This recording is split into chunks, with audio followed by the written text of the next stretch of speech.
+1 accountancy text ബുക്കിലെ first ചാപ്റ്ററായ introduction to accounting എന്ന പാഠഭാഗത്തിൽ ഫോക്കസ് ഏരിയയിൽ ഉൾപ്പെട്ടിട്ടുള്ള definition of accounting, objectives of accounting, characteristics of accounting എന്നീ ഭാഗങ്ങളും ഈ ഭാഗങ്ങളിൽ നിന്ന് പ്രീവിയസ് ഇയറിൽ ചോദിച്ചിട്ടുള്ള ക്വസ്റ്റ്യൻസുമാണ് നമ്മൾ ഈ വീഡിയോയിൽ ഡിസ്കസ് ചെയ്യാൻ പോകുന്നത്. First one, meaning and definition. സാധാരണയായി +1 അക്കൗണ്ടൻസി ക്വസ്റ്റ്യൻ പേപ്പറിൽ കണ്ടുവരുന്ന ഒരു ക്വസ്റ്റ്യനാണ് what is accounting, define accounting, accounting എന്നത് വിശദീകരിക്കുക എന്നുള്ളതൊക്കെ. അത്തരത്തിലുള്ള ക്വസ്റ്റ്യൻസിന് ആൻസർ ചെയ്യാൻ പറ്റുന്ന ഒരു ഡെഫിനിഷനാണിത്. മാത്രവുമല്ല എല്ലാ കോമേഴ്സ് സ്റ്റുഡൻസും അറിഞ്ഞിരിക്കേണ്ട ഒരു ഡെഫിനിഷൻ കൂടിയാണ്. ഈ ഡെഫിനിഷൻ പ്രൊവൈഡ് ചെയ്തിരിക്കുന്നത് AICPA, American Institute of Certified Public Accountants ആണ്. വളരെ വ്യക്തമായി എന്താണ് അക്കൗണ്ടിംഗ് എന്ന് ഈ ഡെഫിനിഷനിൽ പറയുന്നുണ്ട്. Accounting is the art of recording, classifying and summarizing in a significant manner and in terms of money transactions and events which are in part at least of a financial character and interpreting the results thereof. ഒരു business ഓർഗനൈസേഷനിലെ transactions, ഇടപാടുകൾ record ചെയ്യുകയും classify ചെയ്യുകയും summarise ചെയ്യുകയും അത് ആ ബിസിനസ്സിനോട് താല്പര്യമുള്ള interested പാർട്ടീസിന് communicate ചെയ്യുകയും ചെയ്യുന്ന പ്രോസസ്സിനെയാണ് അക്കൗണ്ടിംഗ് എന്ന് പറയുന്നത്. റെക്കോർഡ് ചെയ്യുക എന്ന് പറഞ്ഞിട്ടുണ്ടെങ്കിൽ ഓർഗനൈസേഷനിലെ ബിസിനസ് ട്രാൻസാക്ഷൻസ് അത് നടക്കുന്ന ഓർഡറിൽ ബുക്സ് ഓഫ് അക്കൗണ്ടിൽ അടയാളപ്പെടുത്തി വെക്കുക. റെക്കോർഡിംഗ് ചെയ്യുന്നത് ജേണലിലാണ്. ക്ലാസിഫിക്കേഷൻ എന്ന് പറഞ്ഞിട്ടുണ്ടെങ്കിൽ ഇങ്ങനെ റെക്കോർഡ് ചെയ്ത് വെച്ച ട്രാൻസാക്ഷനിൽ ഒരേ നേച്ചറുള്ള ട്രാൻസാക്ഷൻസിനെ ഒരു അക്കൗണ്ടിൻ്റെ കീഴിൽ കൊണ്ടുവരിക. ക്ലാസിഫിക്കേഷൻ ചെയ്യുന്നത് ലെഡ്ജറിലാണ്. സമ്മറൈസിങ് എന്ന് പറഞ്ഞിട്ടുണ്ടെങ്കിൽ പ്രിപ്പറേഷൻ ഓഫ് ഫിനാൻഷ്യൽ സ്റ്റേറ്റ്മെൻറ്റ്സ്, അതായത് ബാലൻസ് ഷീറ്റും പ്രോഫിറ്റ് ആൻഡ് ലോസ് അക്കൗണ്ടും ട്രേഡിംഗ് അക്കൗണ്ടും ഒക്കെ പ്രിപ്പയർ ചെയ്യുന്നതിനാണ് സമ്മറൈസിങ് എന്ന് പറയുക. ഇങ്ങനെ ചെയ്തതിന് ശേഷം ഈ അക്കൗണ്ടിങ് ഇൻഫർമേഷൻ ബിസിനസ്സിനോട് താല്പര്യമുള്ള വ്യക്തികൾക്ക് കമ്മ്യൂണിക്കേറ്റ് ചെയ്യുന്ന പ്രോസസ്സിനെയാണ് അക്കൗണ്ടിങ് എന്ന് പറയുന്നത്. അടുത്തത് ഈ ഡെഫിനിഷനുമായി ബന്ധപ്പെട്ടിട്ടുള്ള ചില ടേംസ് ആണ് നമ്മൾ ഡിസ്കസ് ചെയ്യാൻ പോകുന്നത്. First one, economic events. It is the happening of consequences of business entity which are measurable in monetary terms. ഒരു ഓർഗനൈസേഷനിൽ ഉണ്ടാവുന്ന കോൺസിക്വൻസസ്, സംഭവങ്ങൾ, എല്ലാ സംഭവങ്ങളെയും നമുക്ക് എക്കണോമിക് ഈവൻറ്റ്സ് എന്ന് പറയാൻ പറ്റില്ല. മോണിറ്ററി ടേംസിൽ എക്സ്പ്രസ് ചെയ്യാൻ പറ്റുന്ന കോൺസിക്വൻസസിനെയാണ് എക്കണോമിക് ഈവൻറ്റ്സ് എന്ന് പറയുന്നത്. These economic events can be classified into external event and internal event. External event എന്ന് പറഞ്ഞിട്ടുണ്ടെങ്കിൽ ഓർഗനൈസേഷൻ്റെ പുറത്തുള്ളവരുമായി ഉണ്ടാകുന്ന consequences. Sale of merchandise to the customers. Customers എന്ന് പറയുന്നത് ഓർഗനൈസേഷൻ്റെ പുറത്തുള്ള ആൾക്കാരാണ്, അവർക്ക് സാധനങ്ങൾ വിൽക്കുന്നത്. Purchase of materials from suppliers. സപ്ലയേഴ്സിൻ്റെ അടുത്ത് നിന്ന് റോ മെറ്റീരിയൽസ് പർച്ചേസ് ചെയ്യുന്നത്. Payment of monthly rent to landlord. Business organisation വാടകയ്ക്കാണെങ്കിൽ ലാൻഡ് ലോഡിന് റെൻറ്റ് പ്രൊവൈഡ് ചെയ്യുന്നതെല്ലാം എക്സ്റ്റേണൽ ഈവൻറ്റിൽ ഉൾപ്പെടുന്ന കാര്യങ്ങളാണ്. Next one, internal event. Internal event എന്ന് പറഞ്ഞിട്ടുണ്ടെങ്കിൽ ബിസിനസ് ഓർഗനൈസേഷൻ്റെ ഉള്ളിലുള്ള ആളുകളുമായി ഉണ്ടാവുന്ന consequences. Payment of wages to the employees. എംപ്ലോയീസിന് വേജസ് പ്രൊവൈഡ് ചെയ്യുന്നത്. എംപ്ലോയീസ് എന്ന് പറയുന്നത് ഓർഗനൈസേഷനുള്ളിലുള്ള ആൾക്കാർ തന്നെയാണ്. Issue of raw materials from stores to production department. ഒരു ഓർഗനൈസേഷനാകുമ്പോൾ ഡിഫറെൻറ്റ് ഡിപ്പാർട്ട്മെൻറ്റ്സ് ഉണ്ടാവും. ഈ ഡിപ്പാർട്ട്മെൻറ്റ്സ് തമ്മിലുള്ള ഇൻ്റർ ഡിപ്പാർട്ട്മെൻറ്റൽ ട്രാൻസാക്ഷൻസ് ഇൻറ്റേർണൽ ഈവൻറ്റിൽ ഉൾപ്പെടുന്നതാണ്. സെക്കൻഡ് വൺ, 4 ടേംസ് ഉണ്ട്. Identification, measurement, recording and communication. First one, identification. It means determining what transactions to record.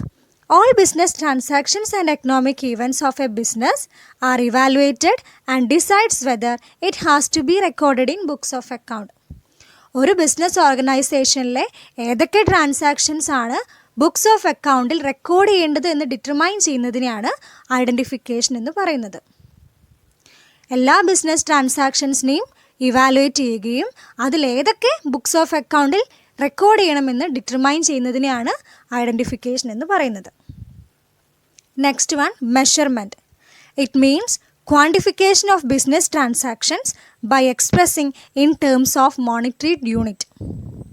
ഒരു ഓർഗനൈസേഷനിലെ ബിസിനസ് ട്രാൻസാക്ഷൻസിനെ നമ്മൾ ബുക്സ് ഓഫ് അക്കൗണ്ടിൽ റെക്കോർഡ് ചെയ്യാൻ തീരുമാനിച്ച ബിസിനസ് ട്രാൻസാക്ഷൻസിനെ മണി വാല്യൂവിൽ എക്സ്പ്രസ് ചെയ്യുന്നതിനെയാണ്, ക്വാണ്ടിഫൈ ചെയ്യുന്നതിനെയാണ് മെഷർമെൻറ്റ് എന്ന് പറയുന്നത്. അതായത് ഇത്ര എമൗണ്ടാണ്, ഈ ഒരു ട്രാൻസാക്ഷൻ്റെ മണി വാല്യൂ ഇത്രയാണ്, 10,000 റുപ്പീസാണ്, അങ്ങനെ ക്വാണ്ടിഫൈ ചെയ്യുന്നതിനെയാണ് മെഷർമെൻറ്റ് എന്ന് പറയുന്നത്. അടുത്തതാണ് recording. After the identification and measurement of economic events, these are recorded in the books of accounts in monetary terms and chronologically. നമ്മൾ ബിസിനസ് ട്രാൻസാക്ഷൻസ് ഐഡൻറ്റിഫൈ ചെയ്ത് കഴിഞ്ഞു, മെഷർമെൻറ്റ് ചെയ്ത് കഴിഞ്ഞു. ഇനി എന്ത് ചെയ്യണം? ഈ ട്രാൻസാക്ഷൻസ് ബുക്സ് ഓഫ് അക്കൗണ്ടിൽ എഴുതി വെക്കണം. ഇങ്ങനെ എഴുതി വെക്കുന്നതിനെയാണ് റെക്കോർഡിംഗ് എന്ന് പറയാം. ഈ റെക്കോർഡിംഗ് എങ്ങനെ നടത്തണം? ക്രോണോളജിക്കലി, അതായത് ഏത് ട്രാൻസാക്ഷൻ ആണോ ആദ്യം സംഭവിച്ചത് അത് ആദ്യം റെക്കോർഡ് ചെയ്യുക, രണ്ടാമത് സംഭവിച്ചത് രണ്ടാമത് റെക്കോർഡ് ചെയ്യുക, ഏറ്റവും അവസാനം സംഭവിച്ചത് അവസാനം റെക്കോർഡ് ചെയ്യുക. ഇതിനെയാണ് ക്രോണോളജിക്കൽ റെക്കോർഡിംഗ് എന്ന് പറയുന്നത്. Next one, communication. After the classification, measurement and recording, the accounting information has to be communicated to various interested parties through proper accounting reports. നമ്മൾ ബിസിനസ് ട്രാൻസാക്ഷൻസ് ഐഡൻറ്റിഫൈ ചെയ്തു, മെഷർ ചെയ്തു, അത് books of അക്കൗണ്ടിൽ record ചെയ്തു. ഇനി എന്ത് ചെയ്യണം? അത് വേരിയസ് ഇൻട്രസ്റ്റഡ് പാർട്ടീസിന്, ബിസിനസ്സിനുമായിട്ട് താല്പര്യമുള്ള ആളുകൾക്ക് കമ്മ്യൂണിക്കേറ്റ് ചെയ്യണം through various accounting reports. Third one, organisation. It is business enterprise and can be profit motive or not for profit motive. ലാഭത്തിനു വേണ്ടി അല്ലാതെയോ പ്രവർത്തിക്കുന്ന ബിസിനസ് എൻ്റർപ്രൈസിനെ ഓർഗനൈസേഷൻ എന്ന് പറയാം.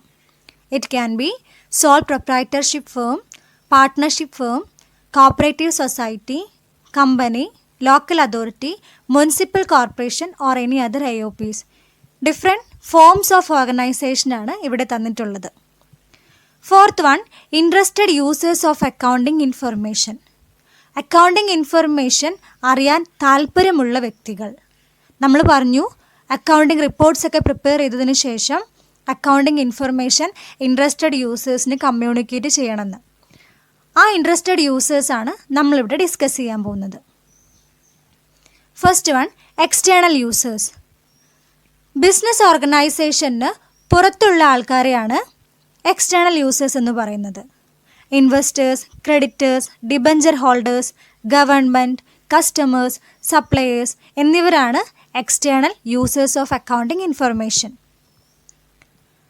Second one, internal users. Business ഓർഗനൈസേഷനുള്ളിലുള്ള ആൾക്കാരെയാണ് ഇൻറ്റേർണൽ യൂസേഴ്സ് എന്ന് പറയുന്നത്. Chief executive officer, CEO, employees, owners, management എന്നിവരാണ് internal users of accounting information. അടുത്തത് ഒബ്ജക്റ്റീവ്സ് ഓഫ് അക്കൗണ്ടിംഗ്.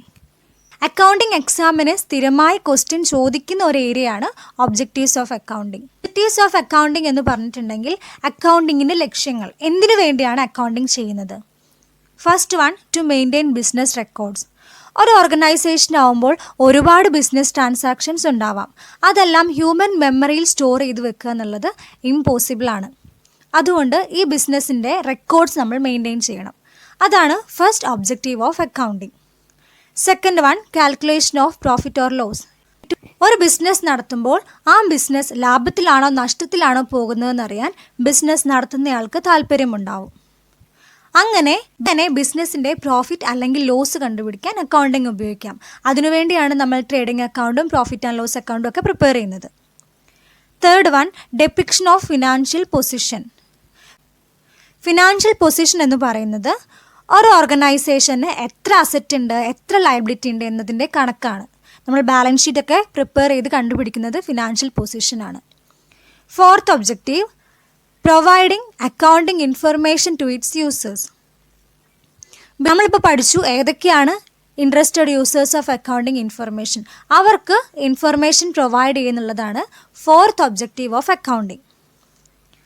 ഇനി ക്വാളിറ്റേറ്റീവ് ക്യാരക്ടറിസ്റ്റിക്സ് ഓഫ് അക്കൗണ്ടിങ് ഇൻഫർമേഷനാണ് നമ്മൾ നോക്കാൻ പോകുന്നത്. ഇതും സാധാരണയായി ക്വസ്റ്റ്യൻ ചോദിക്കാറുള്ളൊരു ഏരിയ ആണ്. അക്കൗണ്ടിങ് ഇൻഫർമേഷൻ ഉണ്ടായിരിക്കേണ്ട സവിശേഷതകൾ. ഈ 4 സവിശേഷതകൾ ഉണ്ടെങ്കിലേ അക്കൗണ്ടിങ് ഇൻഫർമേഷൻ എഫക്റ്റീവ് ആണെന്ന് പറയുള്ളൂ. First one, reliability. It means the users must be able to depend on the information. ആരാണോ അക്കൗണ്ടിങ് ഇൻഫർമേഷൻ ഉപയോഗിക്കുന്നത് അവർക്ക് വിശ്വസിക്കാൻ പറ്റുന്ന തരത്തിലുള്ള ഇൻഫർമേഷൻ ആയിരിക്കണം. എന്തിനു വേണ്ടിയാണോ അവർ ആ ഇൻഫർമേഷൻ ഉപയോഗിക്കുന്നത് അതിന് അവരെ സഹായിക്കുന്ന വിധത്തിലുള്ള ഇൻഫർമേഷൻ ആയിരിക്കണം. Second one, relevant. The information must be available in time. Accounting information മാത്രമല്ല, ഏതൊരു ഇൻഫർമേഷൻ ആണെങ്കിലും കൃത്യസമയത്ത് കിട്ടിയിട്ടുണ്ടെങ്കിലേ അത് ഇഫക്റ്റീവ് ആവുള്ളൂ. എപ്പോഴാണോ യൂസറിന് ഇൻഫർമേഷൻ കൊണ്ട് ആവശ്യം അപ്പോൾ തന്നെ അത് അവൈലബിൾ ആയിരിക്കണം. Third one, understandability. The receiver of information should mean the same thing as was meant by the sender. Sender എന്താണോ ഉദ്ദേശിച്ചത് അത് തന്നെ റിസീവറിന് മനസ്സിലാവണം. അല്ലാതെ സെൻഡർ ഉദ്ദേശിച്ചതൊന്നും റിസീവർ മനസ്സിലാക്കുന്നത് വേറൊന്നുമാണെങ്കിൽ അക്കൗണ്ടിങ് ഇൻഫർമേഷൻ എഫക്റ്റീവ് ആയിരിക്കില്ല. Fourth one, comparability. The accounting reports should be comparable with other firms. മറ്റുള്ള ഫേംസുമായി compare ചെയ്യാൻ പറ്റുന്ന തരത്തിലുള്ളതായിരിക്കണം അക്കൗണ്ടിങ് ഇൻഫർമേഷൻ. ഈ വീഡിയോ ഇൻഫോർമേറ്റീവായി തോന്നുകയാണെങ്കിൽ ചാനൽ സബ്സ്ക്രൈബ് ചെയ്യുക, അടുത്തുള്ള ബെല്ലൈക്കൺ എനേബിൾ ചെയ്യുക, നിങ്ങളുടെ ഫ്രണ്ട്സിന് ഷെയർ ചെയ്യുക, നിങ്ങളുടെ സജഷൻ കമൻറ്റ് ബോക്സിലിടുക.